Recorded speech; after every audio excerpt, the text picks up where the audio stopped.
Hello all. நம்ம சேனல்ல emotional intelligence பத்தி ஒரு சின்ன ஸ்டோரி ஒன்று போட்டிருந்தோம். அந்த ஸ்டோரி போட்ட பிறகு கிளாஸ்ல ஃபோக்கஸ் பண்றது பத்தி ஏதாவது டிப் இருந்தா கொடுங்க அப்படின்னு இந்த இந்த ஒரு கான்செப்ட்ல ஒரு 7 to 8 கமெண்ட்ஸ் வந்திருந்தது. பட் ஆக்சுவலா அதை சொல்லியிருக்கணும் தான் கண்டிப்பா. எல்லாருக்குமே நிறைய மார்க் எடுக்கணும்னு ஆசை தான். பட் ஆனால் ஃபர்ஸ்ட் ஸ்டேஜ் அந்த ஸ்டேட்டை ரீச் பண்ணுறதுக்கு, அந்த சக்ஸஸ் பாயிண்ட்டை ரீச் பண்ணுறதுக்கு என்ன அப்படின்னு பார்த்தீங்கன்னா, கிளாஸ் ஃபர்ஸ்ட் கவனிக்கணும். அதுக்கப்புறம் இன்னும் நிறைய சேனல்ஸ் இருக்கு. நிறைய ஸ்டேஜில் தான் உங்களுக்கு மார்க் அப்படிங்கிற அந்த கோல்டன் ரிசல்ட் வரும். ஃபர்ஸ்ட் என்னன்னு பார்த்தீங்கன்னா, நீங்கள் கிளாஸ்ல ஃபோக்கஸ் பண்ணுறது எப்படி, அந்த ஒரு கோல்டன் டியூரேஷனை மிஸ் பண்ணிட்டீங்க அப்படின்னா திருப்பி உங்களால் அந்த கான்ஃபிடன்ஸை ரீபில்ட் பண்ணவே முடியாது. சரி, கிளாஸ்ல எப்படி சார் ஃபோக்கஸ் பண்ணுறது, எனக்கு ஆசை தான், ஆனால் எப்படி ஃபோக்கஸ் பண்ணுறது அப்படிங்கிற மாதிரி தான் அந்த கமெண்ட்ல கொடுத்தாங்க. ஃபர்ஸ்ட் உங்களுக்கு எல்லாம் ஞாபகம் இருக்கா, இந்த first standard, second standard, third ஸ்டாண்டர்ட்ல பசங்கலாம் டீச்சர் சொல்ல இந்த பசங்க கோரஸா கத்திட்டே இருப்பாங்க. நாள போக்குல அது 6th 7th 8th எல்லாம் அப்படி நடக்கவே நடக்காது. நீங்க யோசிச்சு பாருங்க, ஏன் இந்த ஃபர்ஸ்ட் ஸ்டாண்டர்ட்ல மட்டும் அந்த பசங்களை திருப்பி சொல்றாங்க? இதுக்கு பின்னாடி ஒரு பெரிய சயின்ஸ் ரிசர்ச் அவுட்புட் இருக்கு. அது என்னன்னு டீட்டெயிலா பார்ப்போம். ஃபர்ஸ்ட் என்னன்னு பாத்தீங்கன்னா ஆக்டிவ் லேர்னிங்.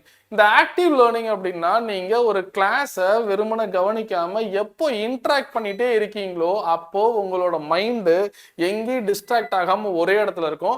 இந்த ஆக்டிவ் லேர்னிங்கிறது கிளாஸ்ல ஆப்ஷனல் கிடையாது.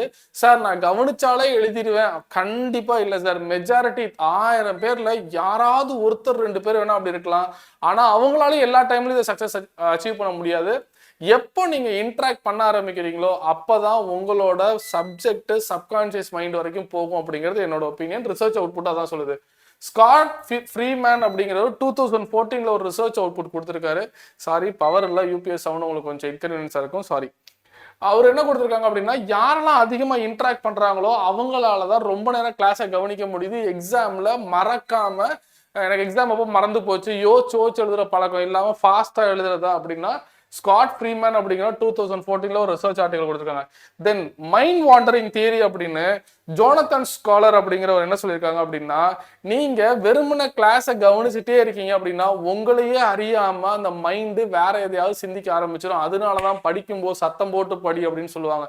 எங்க அம்மா எல்லாம் சொல்லியிருக்காங்க, படிக்கும்போது சத்தம் போட்டு படினேன். நான் அப்படி சத்தம் போடுறதை நிப்பாட்டினா உள்ள இருந்து ஒரு குரல் வரும், கார்த்திக் படிக்கிறியா அப்படிங்கிற மாதிரி வரும். டெஃபினட்டா இது ஒரு தியரி தான். அவங்க ஒரு ரிசர்ச் அவுட்புட் கொடுத்துருக்காங்க. பாசிட்டிவ் லிசனிங்ல மைண்ட் ட்ரிஃப்ட் ஆகும். ஸோ இப்போ நம்ம படிச்சுட்டு இருக்கும்போது ஒருத்தவங்க கிளாஸ் எடுத்துட்டு இருக்காங்க, நம்ம அப்படியே வெறும்னா பார்த்துட்டு இருக்கோம் அப்படின்னா, நம்ம பார்த்துட்டு இருக்க 70% தான் ஃபோக்கஸ், 30% வேற எங்கேயோ இருக்கும். அப்போ உங்க சப்கான்சியஸ் மைண்ட்ல போய் சப்ஜெக்ட் உட்காராது.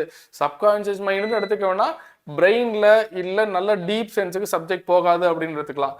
அடுத்தது இந்த ரீட்ரைவல் பிராக்டிஸ் எஃபெக்ட் அப்படின்னு இருக்கு. Answer for teachers question. Teacher கேட்கும்போது நீங்க ஆன்சர் பண்றீங்கல்ல, அது ரொம்ப ரொம்ப பயங்கரமான ஒரு அவுட்புட் கொடுக்கும். ஹென்ரி ரோஜர் அப்படிங்கிறத டெஸ்டிங் எஃபெக்ட் அப்படின்னு கொடுத்துருக்காங்க.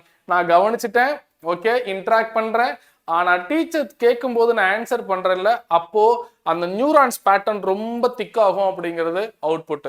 ஸோ இதெல்லாம் பண்ணணும். இதுல ஃபர்ஸ்ட் அவர் கவனிச்சேன், செகண்ட் அவர் கவனிச்சேன், தேர்ட் அவர் கவனிச்சேன்.